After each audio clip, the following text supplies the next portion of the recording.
Hello, everyone. Stephen here. This is list 2 for November 15th. The price list will go out at 9 p.m. Sydney time, sharp. And this is a pure classic rock list. It is as classic as they come. And so the challenge, of course, with these things is, well, what do you choose as your kickoff record? As you all know, this is something I like to have a play with. Well, I have chose something that none of you will guess. No. But I have a very particular reason for choosing it. So when some folks come by my garage and they like to have a dig through the crates I have out there, I often explain why I love Japanese vinyl so much. And I will take people into the listening room and we'll have a listen and see what people think. And sometimes the records are great, sometimes they've got issues. But a lot of times they're great. And one of the things that the Japanese excel in is this pursuit of perfection. So they always treated vinyl as a luxury pursuit. It wasn't a stack 'em high and sell 'em cheap endeavor. It involved the best possible vinyl, virgin vinyl, the best possible sleeves, hard cardboard gatefolds, the best possible stampers, the attention to detail that has resulted in these records lasting in a way that, frankly, most Western records just couldn't possibly do. But also they like to have a play with the accoutrement that come along with some of their records. And so posters and all sorts of shenanigans are de rigueur. And that's also why I love it. Because sometimes I open these things in a record, it's not really for me, not really a band I like, not really something that tickles my fancy. So last week, for example, I had the Japanese first press picture disc of Slippery When Wet by Bon Jovi. Now, none of you bought it. So, maybe you do share some taste with me, but I'm sure there's someone out there for that record. But in the subsequent box, there was another Bon Jovi record, and I had a deep sigh. I thought, all right, here we go. So this is Bon Jovi's second record, 78, I don't know, are you supposed to say 7,800 degrees Fahrenheit or 7,800 degrees Fahrenheit? This is, pure hair, cock rock, kind of in its finest on the Mercury label. If any of you have any clue why it's called 7,800 degrees Fahrenheit, please let me know in the comments, because I actually don't know. This is 1985. So why is this the kickoff record? Well, let me show you. I'm going to save some of those for a little bit later. So, of course, there's the insert that is a little bit of a history in the band that you have to use your Google Translator for. But as always, English lyrics. Always. There's a quirk with the Japanese vinyl structure that I quite like, to be frank, but it is a quirk. Which one will I show you next? You know what? I'm going to show you the poster next, because the posters are a thing. There's a Blondie poster that I really should show you all sometime. It's pretty amazing. There's lots of interesting posters. And then there's this Bon Jovi poster. Pre-folded out for you so you can see it. There it is. Yeah. Looks like the band at the mixing desk. Looking actually quite sober, almost a bit like Foreigner or some of the bands. So, I was like, okay, that's interesting. Not what I was expecting, but there you go. There was that nice poster. And then as I unfolded the poster, I realized, oh, there's something else. I was like, well, what else is there? And then I found this. You might recognize that photo, but now you've got stickers. So there's a Bon Jovi sticker, the studio sticker. There are these little Bon Jovi stickers, and then there's the band in black and white, except for this man who gets the bigger sticker. Yeah. Interesting, eh?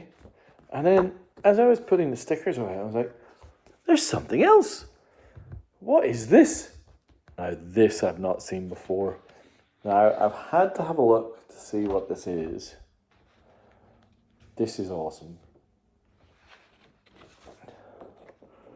Bon Jovi Sugar Rock Roulette. Can you see that? Bon Jovi Sugar Rock Roulette. To the best of my interpretation of this is Snakes and Ladders, Japanese style. So, for example, this is, when you throw your die and you get, but sometimes, and I'll show you an example, you get like a down arrow and weird things happen. And I haven't gone to, I don't know if do you cut these out? Are these the players? Are these like the steppers? I think they're the band members. And then there's like TV appearances and little cartoons. This mystified me. But I also thought it was kind of funny. If any of you have any clue what the hell that is, let me know. Oh, all right. Fun. Let's cleanse the palate. When I was pruning the shelves, I found these. 2 UK first presses. Blizzard of Oz and Bark at the Moon. Blizzard of Oz introduced Randy Rhoads to the world. This UK first press is astonishingly good. This was the first record after the demise of Randy Rhoads, when they plucked that guitarist from Rat. I'm struggling to remember his name, so hopefully it's Jake E. Lee. Guitar and backing vocals, ex-Rat, also ex-Rough Cut, both with double T's. He's a bit of a double T thing. But here he's with double O. See what I did there? The video for the title track, where Ozzy becomes a werewolf, is pretty astonishing. And this is the record that, of course, has Mr. Crowley. And this is all about that world of the occult and weirdness and fun. Look at the back sleeve. It's kind of doesn't really jibe with what's on the front sleeve. But there you have it. 2 UK first presses. The vinyl is superb on these Ozzy Osborne classics. I think 2nd and 5th record from memory. I also have a double of another one of my heroes. Actually, you know what? I'm going to follow on from the Ozzy with this. I have a Japanese first press of Technical Ecstasy on the Vertigo label. This is I think the last of the classic run of Sabbath records that began with the astonishing debut album. Now I have a Japanese press of this as well. This is outrageously good, but it's also expensive. So if anyone wants to kind of dig into this one, reach out to me privately. I'm not sure I'm going to put this one on the list. It is amazing. This is the 1980 Japanese repress. Just go and look at the reviews. But this is also great. This is the copy I have, the Japanese first press of Technical Ecstasy. Pretty wonderful. Obvious segue from what went before. All right, now I've got two records that are both Japanese first presses of one of the greatest artists that has ever lived. The Japanese first press of Neil Young's On the Beach, and the Japanese first press with Obi of Neil Young's and Crazy Horse's Zuma. So we'll talk about Zuma first. So this is lovely. This is the original sleeve, and it has that kind of cartoonish drawing, which I think has to be an image of the boat coming up the water that's in the lyrics of the utterly astonishing Cortez the Killer. What a song.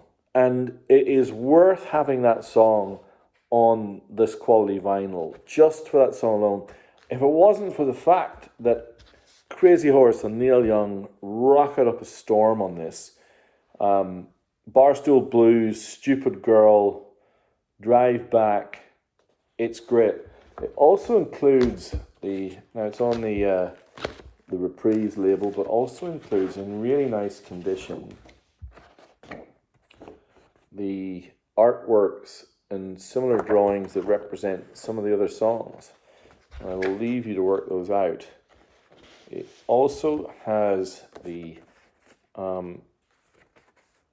Obi in a little kind of not an Obi. I don't know what this actually. I'm gonna have to look this up. I'm not sure what that is. I don't know whether that's a price tag or whether that's a ticket to a concert. I'm gonna have to investigate. See, it's got a little Coca-Cola thing on the back. That's interesting. But you also get, as I always reiterate, the English lyrics that you never got in most of these 70s records. So that's lovely. I'm going to have to investigate what that is, though. I haven't seen that before. I wonder if that's a ticket. Sounds with Coke Special. It hasn't been torn. There's a perforation. This ticket, it is a ticket. This ticket, if lost or destroyed, cannot be reissued. This ticket cannot be exchanged. Cameras and any recording machines are strictly prohibited on the premises, and if found in possession of anyone, such property must be checked at the door. No loitering is allowed, and please follow any instructions that may be issued. Even if there is a railway strike on, this concert is being held, the ticket is not refundable. Look at that. From 1976. So this is a Neil Young ticket from 1976. But the owner of this record, this would have been the Zuma tour. That is wonderful. Well, there you go. That kind of fell out. I was not expecting to see that. Wow. That is great. Zuma by the always wonderful Neil Young. Now, much as I love that record, I prefer this one. On the Beach, inexplicably recorded and then held by the record company, and maybe even Neil Young himself, because this was when he was most upset and bitter about the death of his friend Danny Whitten. This record starts almost defiantly with this wonderful upbeat song, Walk On, but then it spirals down.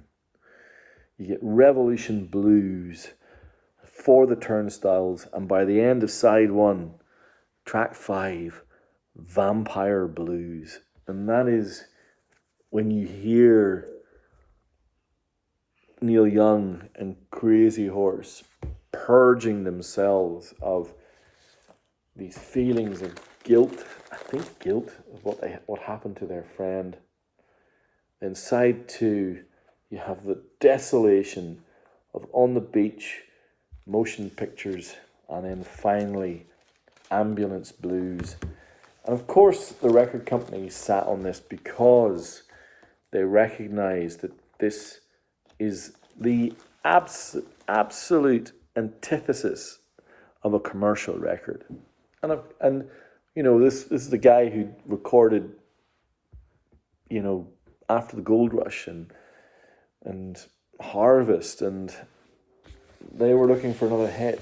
They weren't looking for this astonishing record. It is that good. And this record is probably the best Japanese copy I've ever seen. If someone said to me this was mint, I would believe them. Both of those copies are that good. And, you know, For the Turnstiles has Neil Young, and I can't remember who it is. I think it might be, I don't know, maybe it's Stephen Stills, I can't remember. 2 acoustic guitars over a single microphone singing this song. And at about the 40-second mark, you hear this droning noise. I've always heard it. I've always wondered what was that, because this record was never released on. Well, it was delayed release on CD until pretty late on. And when it was released, Melissa and I, we had it in the car and we loved it. But at the 40-second mark for the Turnstiles, this droning noise. I was wondered, what was it? It was an airplane flying over the studio, and they liked the take, so they kept it. The 70s. Incredible. I got 2 records from the 70s I'm actually going to promote up, because this Japanese first press, Hotel California, hard cardboard gatefold, little insert, just a wonderful, wonderful, wonderful pressing of a very popular record. And much as that's a popular record, it's not as good as this next one. This is the 5th record by the mighty Roxy Music. This is the first press, Japanese first press. Of course, that's Jerry Hall on the cover. At the time, this was probably the best reviewed Roxy Music record. I would contend that those first 5 Roxy Music records, from the self-titled to For Your Pleasure to Stranded to Country Life to Siren, is as good a run of 5 records as there's ever been in the history of recorded music. And, you know, this one, they found a way to create quirky rock songs and pop songs out of the avant-garde spree that they went on with some of the previous records. So you get songs like Love is the Drug and Sentimental Fool, Nightingale. Hey Bowie, you come over to say hello. It's wonderful. I had pristine copies of all of these records, and I swapped every one of them out for these Japanese pressings. Look at that label on it, because the Japanese pressings are astonishingly good. All right, now I've got a couple of records from the 80s, and then I'm going to finish with a record from the 60s. I had this record a while back. It's not a hard cardboard gatefold. It's a silver foil of Queen's The Game. You can almost see that it's mirroring. I mean, it's quite stark with the obi, albeit slightly worn. Another one, Bites the Dust, Crazy Little Thing Called Love, Save Me, so you get some of the biggest hits of the 80s. Whoa, great sounding pressing. Just look at the reviews on Discogs. But also, I got a message from the buyer raving about that record, so I thought, I'll ask them to stick it in the box again if they can find it. And they did. All right, now, one more rock and roll record. We've got Point of Entry by Judas Priest, 1980. Probably one of their most commercial records, certainly one of their most successful. This Japanese press is absolutely pristine. I've had Vengeance and Screaming, some of the other earlier Priest records, and for those who've bought them, I've heard nothing but good feedback. But I don't know much about this one. I have high hopes though. And then I'm going to finish with this. Since we've had Randy Rhoads and Priest and Neil Young rocking out, and just it's a bit of a loud list, and I thought, because I'm a contrarian, let's finish with an acoustic record. Maybe the great acoustic record. The Freewheelin' Bob Dylan. His second album, one of the great sleeves. It is, isn't that marvelous? The notes on the back, written by Nat Hentoff. This record includes one of my favourite Bob Dylan songs, which is A Hard Rain's Gonna Fall. I think that's an incredible song. It's obviously got Blowing in the Wind, written, I guess, when Dylan was, 21? Maybe 20? What? That's amazing. But also on here is a really notable, actually two really notable songs. Masters of War, maybe his bitterest ever treatise against the evils of war. The song is a sort of striking out, a reaction to the last straw, a feeling of what can you do. The rage, which is as much anguish as it is anger, is a way of catharsis, a way of getting temporary relief from the heavy feeling of impetus that affects many who cannot understand a civilization which juggles its own means for oblivion and calls that performance an act toward peace.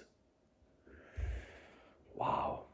And it also has Girl from the North Country, which he then recorded, I think, on John Wesley Harding with Johnny Cash. There you go.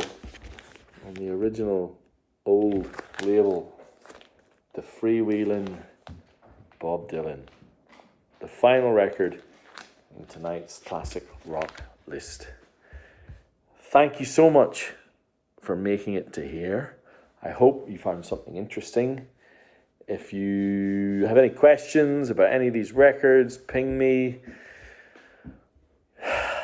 Drop me an email, which is in the notes for the channel. Leave a comment if you found this interesting. If you think I'm not doing a good job, also let me know. I try and make these as interesting as I can. There you have it.